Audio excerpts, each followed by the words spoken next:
Bora lá, meu povo! Como estão vocês?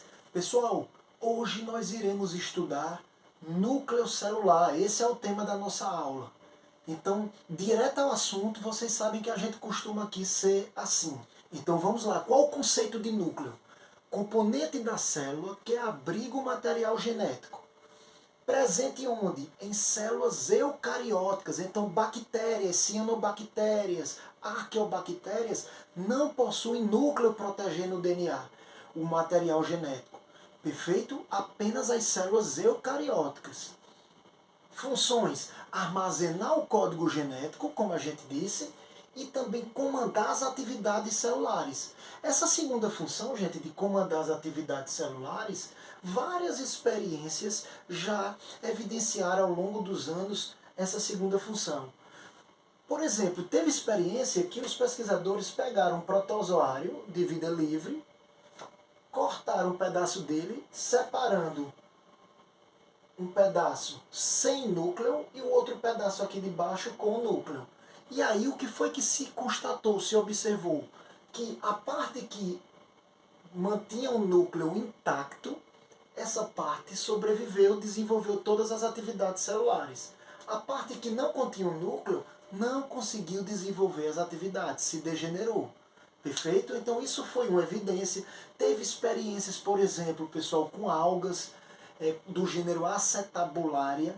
Essas algas também eles cortaram um pedaço do organismo e aí a parte que tinha núcleo também sobreviveu do mesmo jeito, enquanto a outra parte se degenerou. Então tudo isso são evidências ao longo dos anos que contribuiu para fazer com que a gente consolide a ideia de que ele comanda todas as atividades celulares. Beleza? Vamos lá para as formas. Minha gente, os núcleos eles têm formas variadas.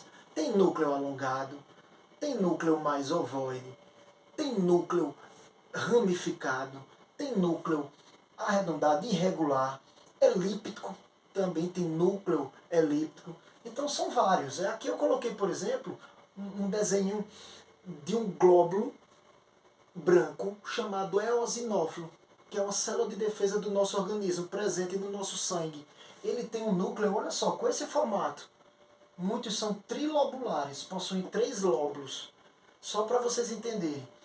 Tem núcleos, como eu disse, alongados em fibras musculares, em células normais, células epiteliais, tem núcleo mais arredondado, ovoide. Então a variação é muito expressiva aí no que diz respeito às formas do núcleo. Perfeito? Com relação à quantidade, a quantidade é variada, pessoal. Então, por exemplo, olha só, tem células que são anucleadas. Atenção que eles gostam muito de colocar na prova esse nome. Anucleadas. Células que não possuem núcleo. Como, por exemplo, as hemácias. Células discoides. Perfeito? Cuidado agora no que eu vou falar. Gente. As hemácias, que nós chamamos de eritrócitos, elas são anucleadas quando estão no estágio já formado, maduro. Quando você tem hemácias jovens, que nós chamamos de eritroblastos, eles possuem núcleo. Cuidado! Hemácia jovem, eritroblasto, possui núcleo. Hemácia madura, eritrócito, não possui núcleo. Beleza? Fixou isso aí direitinho? Então vamos lá. A maioria possuem um núcleo, células epiteliais, células do tecido conjuntivo e vários outros tecidos. Mas temos células também, ao contrário do que muita gente pensa, que possuem 2 núcleos. Um exemplo muito comum na biologia é um protozoário ciliado do gênero Paramécio. Eu desenhei ele aqui, ó. É um protozoário de vida livre, vive em água doce e ele tem vários cíliozinhos. E ele possui 2 núcleos, conforme eu falei. Um núcleo maior, chamado macronúcleo, e um núcleo menorzinho aqui, ó, chamado micronúcleo. Perfeito? É um exemplo muito conhecido e muito colocado em questões. Existem células também que são multinucleadas. Atenção nesses nomes. Possuem vários núcleos. E aí nós temos as fibras musculares. Ei, gente, parecido com as hemácias. Olha só. nós temos os mioblastos, espero que vocês estejam vendo aqui embaixo, ó. Cada célula dessa corresponde a um mioblasto. Esses mioblastos, cada um possui um núcleo apenas, porque são células musculares jovens. Mas quando essas células musculares, vários mioblastos, eles começam a se juntar, a se fundir, eles começam a se unir, o que é que acontece? Eles formam isso aqui, ó, o miócito, que é uma célula muscular já formada, já madura. Então, essa célula já madura, o miócito, ela possui vários núcleos. Esses núcleos vieram de onde, gente? Da união dos mioblastos. Perfeito, pessoal? Então, nós temos aí uma célula muscular multinucleada. Ok? Vamos avançando agora para a estrutura, os componentes estruturais do núcleo. Então acompanha comigo, olha só. Primeiro, olha para cá, gente. Nós temos aqui, ó, essa membrana aqui, mais para fora, cheia desses granulozinhos, esses pontinhos pretos. Essa membrana que está em continuidade com a membrana do retículo plasmático, nós chamamos de membrana externa do núcleo. É a membrana externa.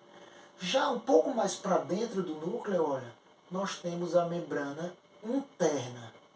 Perfeito? Pessoal, aí vocês me perguntam, Afonso, a composição química da membrana externa e da membrana interna é a mesma? Não, as duas são lipoproteicas, tem lipídios e tem proteínas, mas elas têm algumas diferenças. Uma das diferenças que eu quero chamar a atenção é que a membrana externa, olha para cá, ó, ela está em continuidade com o retículo. Ela está cheia desses pontinhos aqui, ó, desses grânulos, que são ribossomos. A membrana interna não tem, pessoal. A membrana interna não tem ribossomos. Olha para cá. Isso já é uma diferença importantíssima da gente saber. Perfeito? E aí, gente, o que é que acontece? Olhem, observem que quando eu tenho a membrana externa e a membrana interna, em todas as partes aqui, ó, membrana interna com externa, nós temos a união desses dois, nós temos de, chamamos de carioteca, ou envelope nuclear.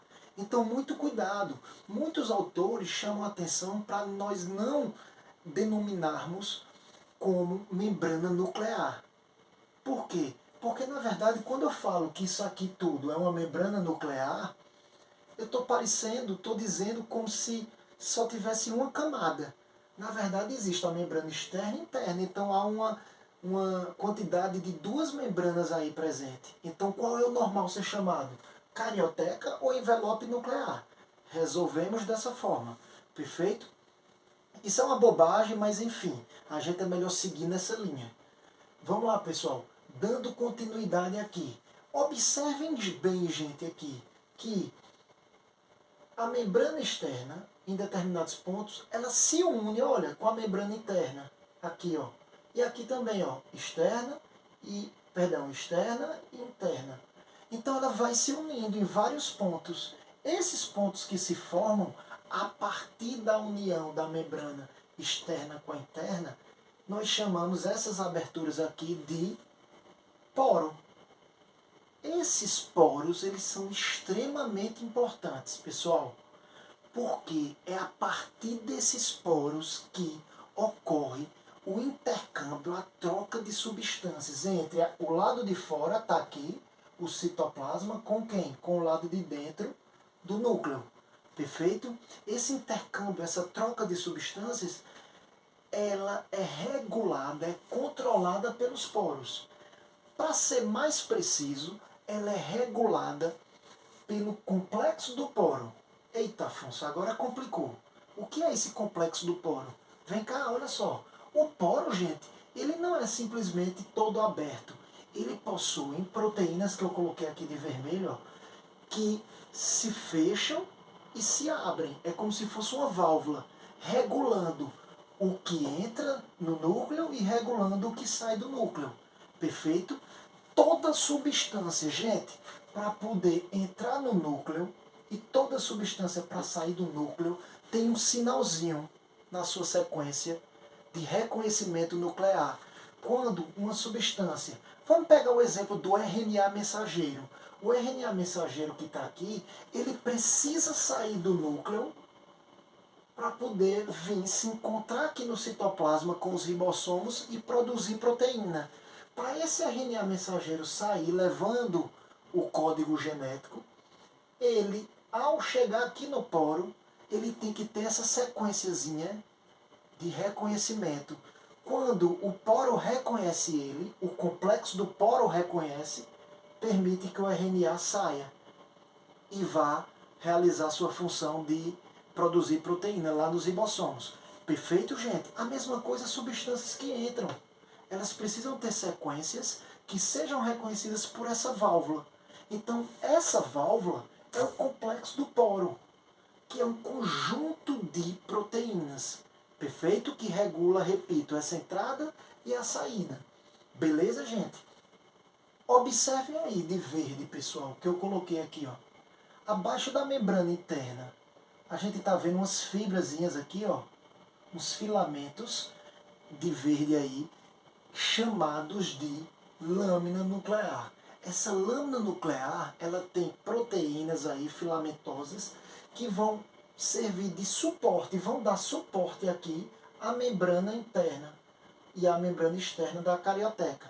Resumindo, elas dão suporte e sustentação à carioteca. Elas ficam logo aqui, ó, tá aqui, abaixo da membrana interna. Beleza? Essa é a função principal delas. Mas elas têm outra função, Afonso? Tem. Alguns filamentos aqui de cromossomos se ancoram, eles ficam aí ancorados nesses filamentos, certo? De proteína aqui da lâmina nuclear. Então, outra função da lâmina nuclear é justamente a ancoragem de cromossomos. A gente vai falar dos cromossomos daqui a pouquinho. Os cromossomos são os filamentos que possuem material genético, DNA, já antecipando um pouquinho. Perfeito? Dito isto, pessoal, a gente agora entra mais na região do núcleo interna e aí a gente fala do nucleolo. Olha para cá, de verde também, olha só.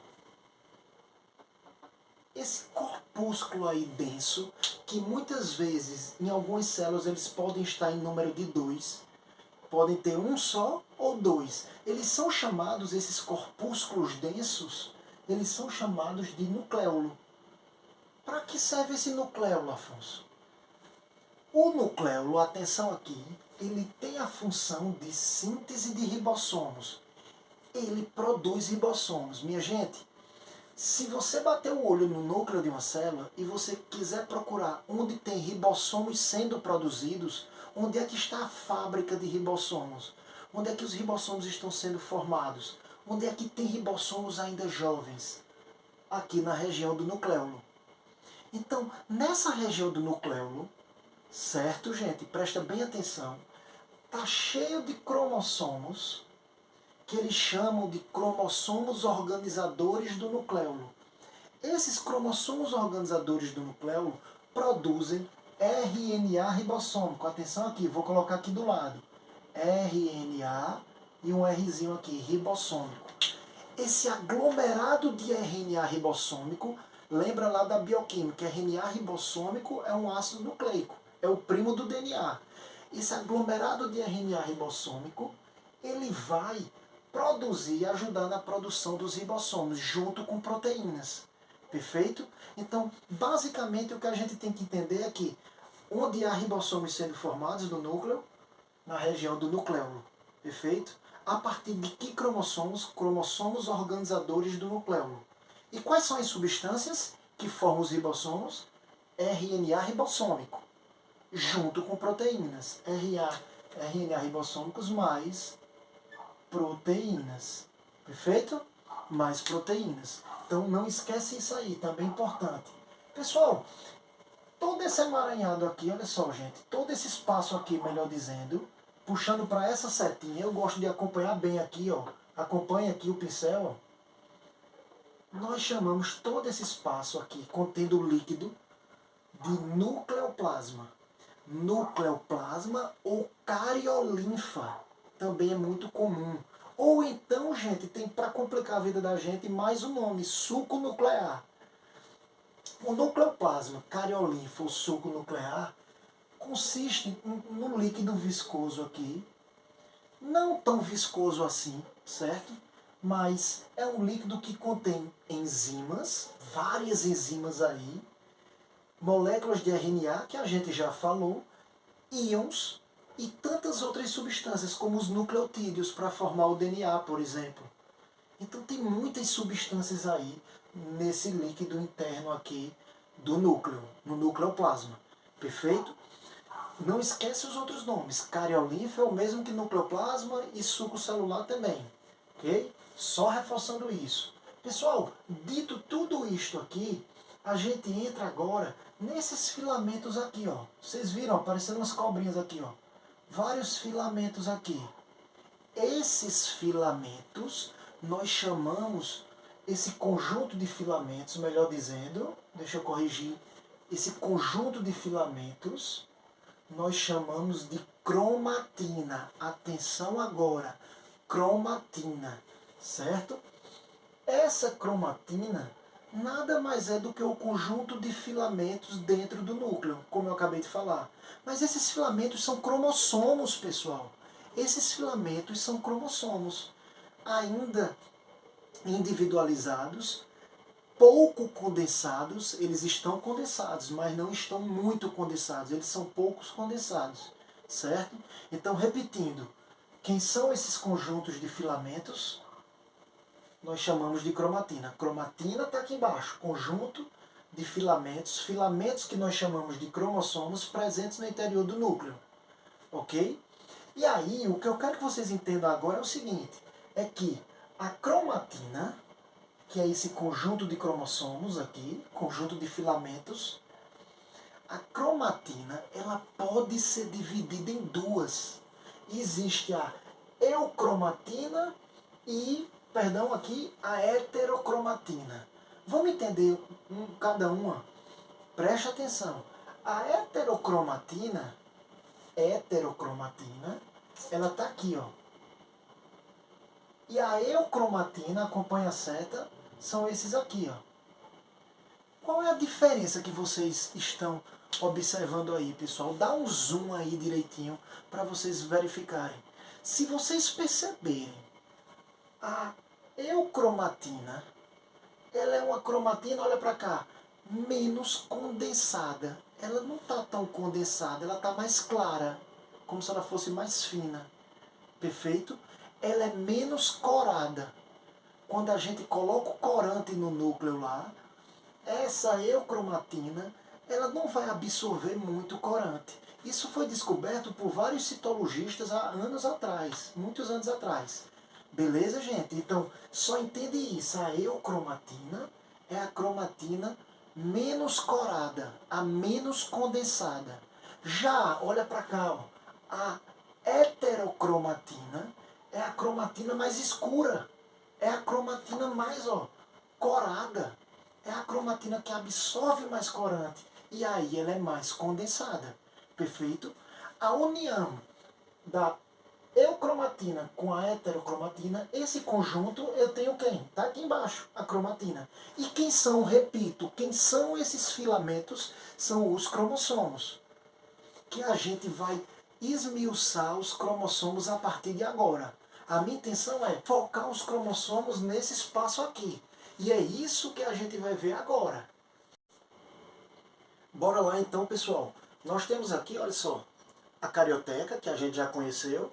Nós temos o interior do núcleo, onde tem a cromatina, que corresponde a esse conjunto de filamentos. E aí cada filamento desse corresponde a um cromossomo simples.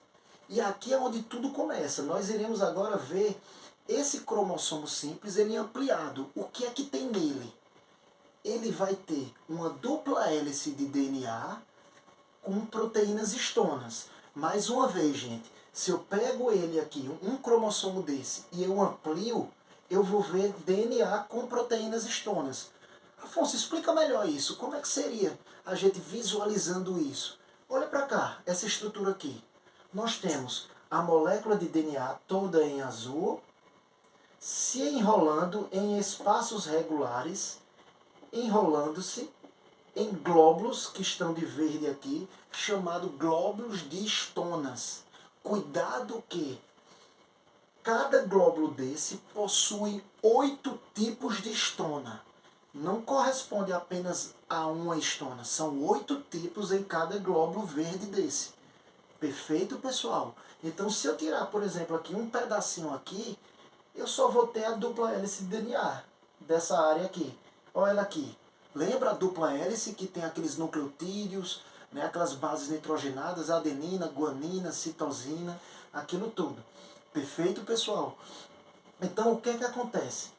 Quando você tem a molécula de dupla S-DNA dando 2 voltas aqui em cada glóbulo, essa associação do glóbulo de estona com essas 2 voltas de DNA nós chamamos de nucleossomo. Então, o nucleossomo corresponde a essa unidade estrutural aqui, onde você tem DNA enrolado com glóbulo de estonas. Cuidado nesses detalhes, cada glóbulo tem 8 tipos de estonas e não somente uma, certo? E nós temos 2 voltas do DNA, perfeito? Então, cada unidade estrutural nós chamamos de nucleossomo. Então, nós temos um nucleossomo aqui, outro nucleossomo e outro aqui. Nós temos no total, nesse desenho, 4 nucleossomos, perfeito? Acontece que esses nucleossomos, eles têm a tendência de começarem a se compactar, gente. Eles começam a se aproximar um do outro aqui, perfeito? Eles começam a se compactar, a se condensar. E aí eles ficam mais ou menos nessa estrutura aqui. Um coladinho com o outro, vizinho do outro. Ficam bem compactados. Essa estrutura, onde você tem os nucleossomos muito unidos uns com os outros, nós chamamos de solenoide ou fibra cromossômica. E normalmente os cromossomos estão nessa estrutura porque eles sofrem essa compactação, essa condensação, certo? Só que é importante ressaltar que eles aqui estão sustentados por uma estrutura de proteínas aqui, uma lâmina de proteínas, proteínas esqueléticas que vão dar sustentação a essa fibra, a esse solenoide. Então, quando eu tenho esse esqueleto de proteína, tá aqui de vermelho, dando suporte a esse solenoide ou a essa fibra cromossômica que está aqui, esse conjunto nós chamamos de cromonema. Ah, Afonso, então o cromonema nada mais é do que fibra cromossômica ou solenoide mais esqueleto proteico. Isso, nós temos aí o cromonema. Beleza, gente? Ressaltar também, pessoal, que quando a célula ela começa a divisão celular, ela inicia um processo de alta condensação. E nessa condensação, nessa compactação, que de certa forma já existia, mas não tão intensa como na divisão celular, o que é que acontece? Eles assumem um aspecto, os cromossomos, um aspecto mais grosso, mais espesso. Eles estão mais condensados. E aí, eles ficam mais ou menos com esse aspecto aqui. E aí, só uma observação que eu coloquei também, tudo isso que a gente vem falando, nós estávamos falando do cromossomo simples, como a gente encontra na cromatina, um filamento só. Lógico que na divisão celular, como eu acabei de falar, ele vai se encontrar duplicado com formato de X. Perfeito? Então, quando a gente fala em cromossomo, normalmente nos livros a gente vê aquele formato do X. Ali ele já está na forma duplicada. Isso é muito comum na divisão celular. Beleza, gente? Compreendido isso? E aí a gente finaliza a aula de hoje. Para a turma aí do print que me pede bastante, eu vou afastar e vocês vão poder tirar o print sem problema nenhum. Beleza, gente? Então a gente finaliza essa aula. Desejo bons estudos aí e até a próxima aula. Um abraço a todos.